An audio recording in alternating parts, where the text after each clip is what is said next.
ابراہیم علیہ السلام کو للناس امامہ بھی فرمایا گیا، کیا وہ ساری قوموں کے لیے تشریف لائے تھے؟ للناس امامہ، ہاں جی، حضرت صلی اللہ علیہ وآلہ وسلم کی کے متعلق ایک پیشگوئی ہے۔ حضرت ابراہیم کی نسل میں سے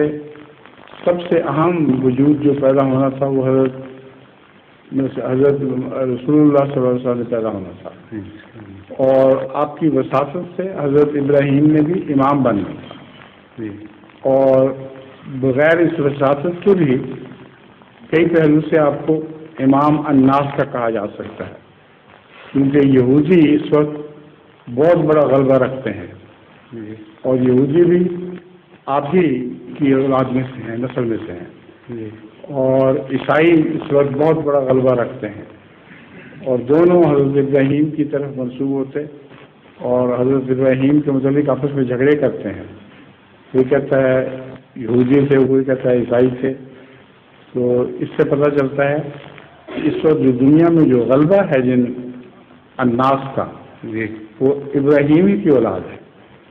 اور سب سے بڑا غلبہ تو رسول اللہ صلی اللہ علیہ وسلم کی وساطت سے